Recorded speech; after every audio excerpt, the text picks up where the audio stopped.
So I just take maybe 2 small size or 1 medium sized potato, 1/4 of a head of garlic. I put it onto the pizza tray. You didn't say how much cauliflower you add. About 1/4 of a head. You said garlic. Oh, did I? Yeah. Sorry. Should I start over? All right, I have a couple of medium potatoes, 1/4 of a head of garlic. Oh.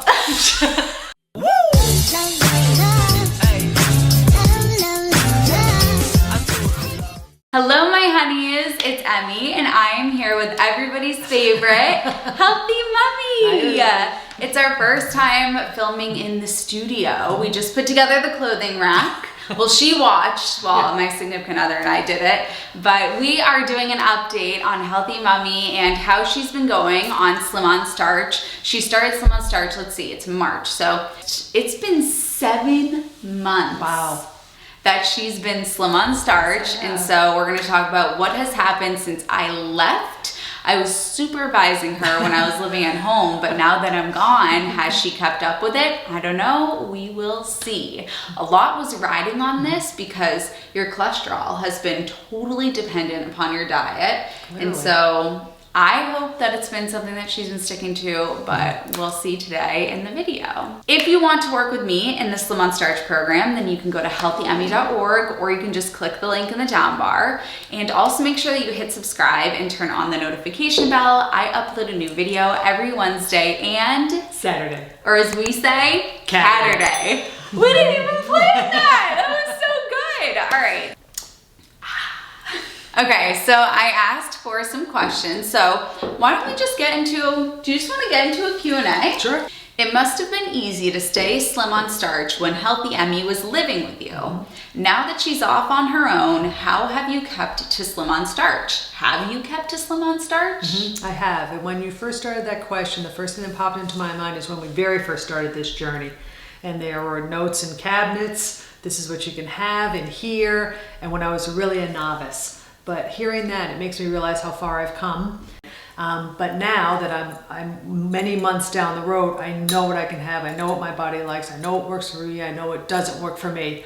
So it's very easy. So I've kept to it.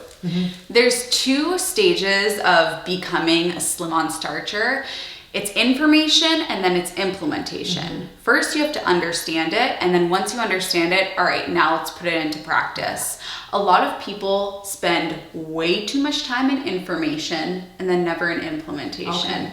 They watch the podcast, they read the books, they become obsessed with learning about it, but doing it, please. Yeah, understood. As Amelia Earhart once said, the best way to do it is to do it. Have you incorporated any weight maintenance foods? Pasta would probably be the number one, but I know because Tim, Dad, cooks a lot of pasta, so there's always leftovers, but I don't have the leftovers. I keep it just to once a week, a little bit with something on the side. So it's not like I used to eat it, which was really just like with a shovel. I've changed the way that I eat it now. Yeah. A lot of times I see when people have a pasta dish, they have a pasta and then there's a little bit of broccoli on top. But it should sort of be the other way around, not entirely. But if you're having pasta, you should have a load of veggies alongside. I'm mindful of it. Do you ever feel tired of what you're eating? Sometimes, but a quick switch up gets you back on track.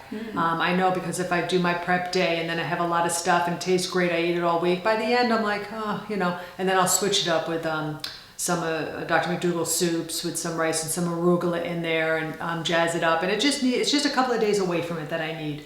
And then I'm happy to go back to it. I like that one. So if you find that you're getting tired, just switch it up for a few days, make a new recipe, find a new recipe, get something new.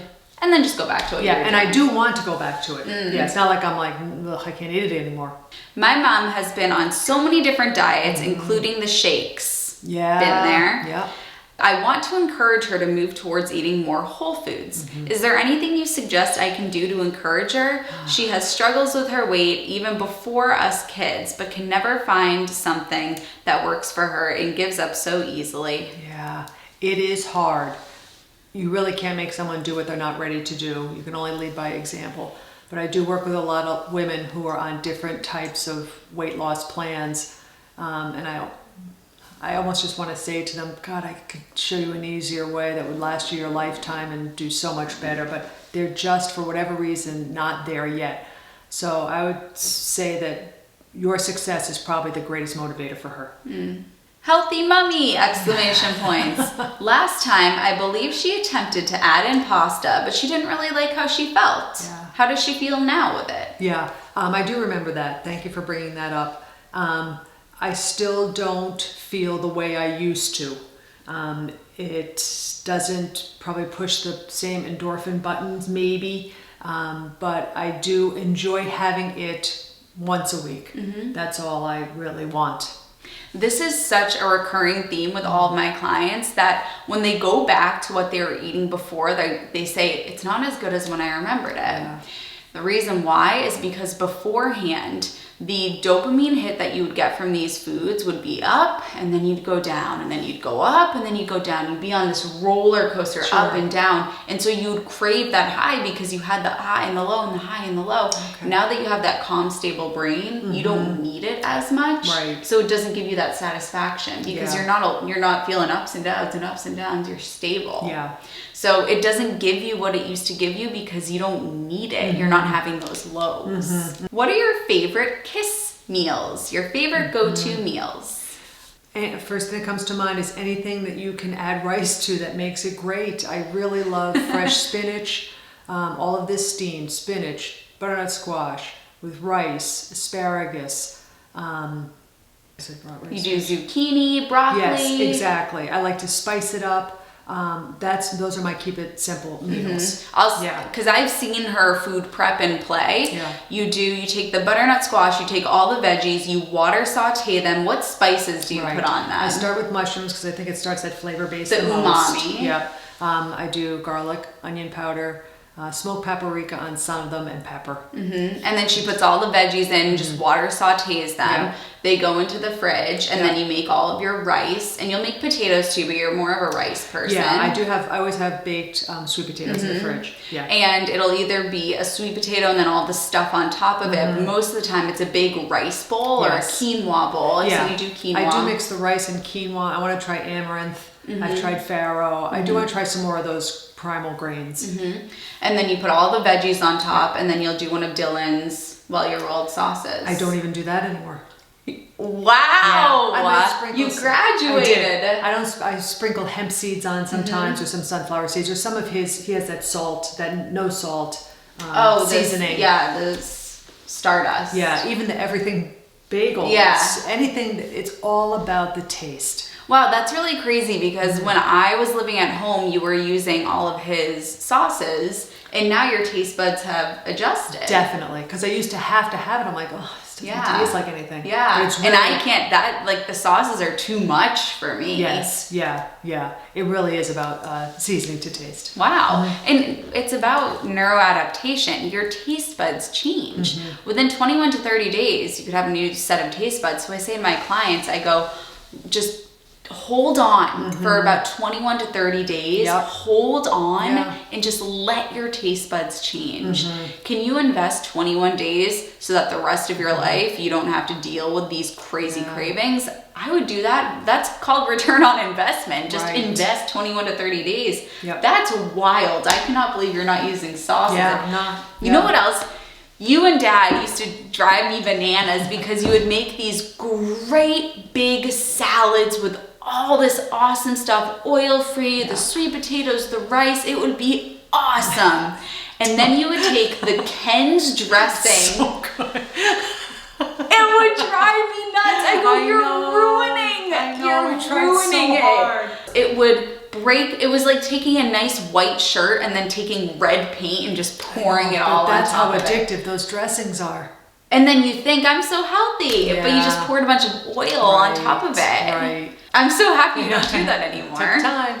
What is her recipe for cauliflower pizza dough? Yeah, there really is no measurements. So I just take maybe 2 small size or 1 medium sized potato, quarter of a head of garlic. I just boil it all together. Or if I have garlic in the fridge from my keep it simple meals, I just throw a couple of those in. I mash it with a fork. That's really important. You can't whip it. It just won't hold together. I just mash it with a fork. I put it onto the pizza tray. You on didn't parchment. say how much cauliflower you add. About a quarter of a head. of head of cauliflower. Yeah. You said garlic. Oh, did I? Yeah. Sorry. Should I start over? All right, I have a couple of medium potatoes, a quarter of a head of garlic. Oh, take 3. 2 medium-sized potatoes, a quarter of a head of cauliflower, and then I mash it on a plate, let's say, and I season it up with my favorite things. I put the nutritional yeast in there, and garlic, and onion, and salt and pepper, no salt. And then I just sort of put it out on a oblong tray that's covered with parchment paper, mash it down to as thin as I can get it, and in a hot oven, like 500 degrees, 450, 500, I don't know, 20, 30 minutes until it's brown. And then I just put my toppings on. And you can cut it if you want and get it off with a spatula. I was really impressed by what yours looked like. I was like, this is bread. Yeah. You won't be cutting it and serving slices. Unless you're lucky.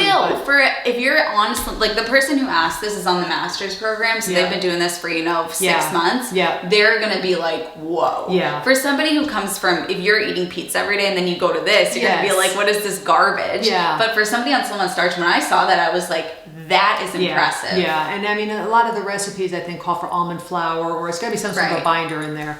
But I just eat it with a fork, and I'm telling you, it's really good. Mm-hmm. Yeah. Yeah. And keep in mind, if you are doing that, she's in weight maintenance, totally fine. If you're looking to lose weight, it's going to be pretty calorically dense because you're mashing it and then you're taking all the water out of it. So by the time it turns into a bread, and every time you eat, your brain runs a cost benefit analysis, and something that is very bready like that, you're going to eat more of it, as opposed to if you had those 2 potatoes and then a fourth of a head of cauliflower, you'd be really full. Yes. But when you turn it into a pizza that's dough, true. But that's fine for you. But for the people who are watching this that are, if they want to lose the last 10 pounds, that's not going to help you get there. Eating the potatoes and the cauliflower is going to help you get there. So I wanted to put that caveat in. But for you, totally fine. Yeah. Can you tell us more about your meditation practice? Oh, I'd love to. I started really meditating, and I didn't know I was, 20-something years ago when I was diagnosed with cancer. And I learned about mindfulness meditation. And it's always sort of been in the back of my world for a long time. But then of late, I don't even know how many years, I really started to get back into it. I think stress from work, and it kept popping back up again. They'd have programs about it at work, and to make a very long story short, I've now been trained in TM, which is Transcendental Meditation, where you are trained only by a teacher. You can't get a book to teach you TM. It's teacher to student, the way it's been for thousands of years. So I was trained in that, and that's primarily what I practice every day. They say twice a day, 20 minutes. Some days I do twice a day, but always in the morning, always. Are you still enjoying it? Yes, without hesitation, I say that, yes, and not just because I'm making a video with you. I do. I'm very content.